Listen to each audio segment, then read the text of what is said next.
Bwana mtazamaji, mambo vipi? Dabi ya Tanzania ambapo inakutanisha vigogo watani wa jadi Simba pamoja na Yanga imezidi kusua gumzo Tanzania na hata nje ya mipaka ya nchi ya Tanzania, huku wakati bodi ya ligi kuu Tanzania TPLB ikiwataka wadau wa soka kuwa watulivu kipindi hiki, wakiendelea kusubiri taarifa itakayotolewa kuelezea kwa nini mchezo wa Simba na Yanga ulikuwa uchezwe Machi 8 wakati huu au kuchezwa, na hatima yake ni nini mechi hiyo. Kwa sasa inaonekana kuwa njia panda kufanyika.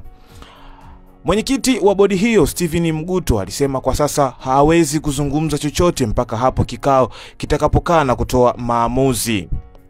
Kwa sasa siwezi kuzungumza chochote juu ya sakata hilo. Ninaomba wadau wa soka wawe na subira, tukimaliza kikao chetu tutatoa taarifa kwa umma, alisema Mguto. Mwenyekiti huyo alisema maamuzi yatatolewa hivi karibuni, kwani uchunguzi bado unaendelea kufanyika mpaka sasa. Alisema licha ya Yanga kutoa taarifa ya kutaka uongozi huo uachie ngazi, hawezi kusema mpaka watakapotoa tamko lingine. Subirini kupata tamko lingine kutoka kwetu, na sisitiza kila kitu kitawekwa sawa, maana kwa sasa kila mtu anazungumza anachokijua, alisema haya. Klabu ya Yanga pia ilitoa tamko rasmi kuwa inataka haki yake ya ushindi wa pointi 3 na mabao 3 baada ya kile walichoeleza kuwa wapinzani wao Simba kugomea mchezo wa ligi kuu Tanzania bara uliotakiwa kuchezwa Jumamosi ya Machi 8. Taarifa iliyotolewa na klabu hiyo ilieleza kuwa baada ya kikao cha dharura cha kamati ya utendaji kilichofanyika kwa njia ya mtandao, kamati ilijadili na kukubaliana mambo mbalimbali, ikiwemo kutaka haki yake ya ushindi kama ilivyoelezwa kwenye kanuni pindi timu moja inapogomea mechi.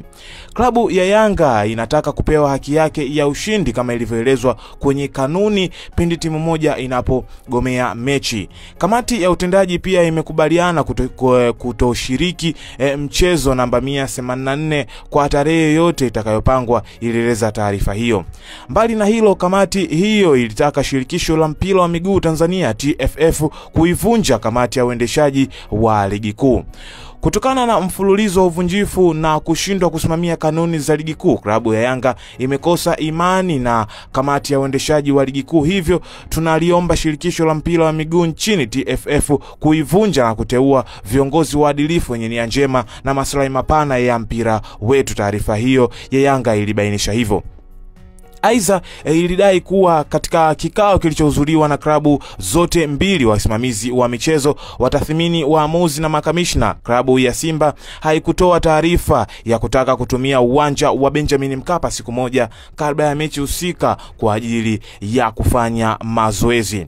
Katika hali ya kushangaza, usiku wa Machi 7 klabu ya Simba iliwasili uwanjani ikiwa na magari kadhaa kwa ajili ya kufanya mazoezi, huku wakifahamu hawakufuata taratibu za kupata haki yao ya kikanuni kama ilivyobainishwa na bodi ya ligi, huku mamlaka ya uwanja ikikataa kuwaruhusu kuingia ndani ya uwanja. Lakini usiku wa kuamkia siku ya mchezo ikatoa tamko rasmi la kugomea mchezo huo kwa kigezo cha kutopata nafasi ya kufanya mazoezi, huku wakielewa athari kwamba hawakuwa wamefuata taratibu. Taarifa ya Yanga ilieleza hivyo. Hata hivyo, wakati Yanga ikitaka kupewa ushindi wa rais wa zamani wa Simba na aliyewahi kuongoza chama cha soka nchini FAT, kwa sasa TFF, Ismail Aden Rage amesema haiwezekani kwa Yanga kupata ushindi kwa sababu mechi hiyo iliahirishwa na mamlaka za soka na si Simba. Rage alipingana na madai hayo ya Yanga ya kutaka kupewa pointi 3 na mabao 3, akisema kilichopo kwa sasa ni kwamba TFF na bodi ya ligi wameahirisha mchezo huo na si Simba wamegomea. Akizungumza kwa simu kutoka nchini India, Rage alisema katika sakata lote hili wakulaumiwa ni mabounsa wa Yanga kwa kuwazuia wachezaji wa Simba kufanya mazoezi. Hicho ndicho chanzo cha yote yaliyotokea. Kisheria ni kwamba Simba hawajagomea mchezo. Hapa tunasema tukio limeshapitwa, hilo suala halipo tena. Hapa kuna suala la shirikisho la mpira wa miguu na bodi ya ligi wameahirisha mechi hiyo. Simba hapa unawatoa kabisa, hawapo kwenye tukio la kugomea mechi.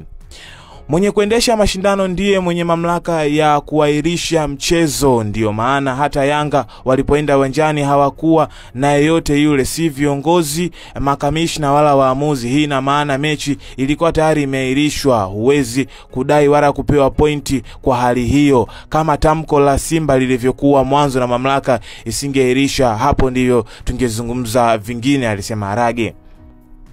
Alitupa lawama kwa walinzi wa Yanga akisema wao ndio chanzo cha yote yaliyotokea, ambapo kazi yao ilikuwa ni kulinda usalama ndani ya uwanja na si nje, kwani kazi hiyo ni ya askari polisi. Kanuni ipo wazi, timu ngeni lazima ipewe uwanja ifanye mazoezi. Lawama kubwa ziende kwa hao mabouncer wa Yanga. Walikuwa wanafanya nini siku hiyo uwanjani? Jibu utakalopata utaambiwa kuwa walikuwa wanalinda. Unajua kwa sasa mabouncer wa Simba na Yanga hivi sasa wanaitwa walinzi wa uwanja. Unalinda wakati mechi inachezwa, sio walinzi wa kulinda nje ya uwanja. Walifanya kazi ambayo si yao. Wao walitakiwa kulinda usalama wa ndani. Siku hizi FIFA hawataki askari polisi ndani ya uwanja, badala yake walinzi hao ambao wana mafunzo wanakaa ndani ya uwanja, askari hao nje. Hivyo kazi ya huku nje ya uwanja ilikuwa ya polisi, alisema kiongozi huyo wa zamani wa soka nchini. Naye wakili Alex Mgongolwa alisema kuwa kamati ya uendeshaji na usimamizi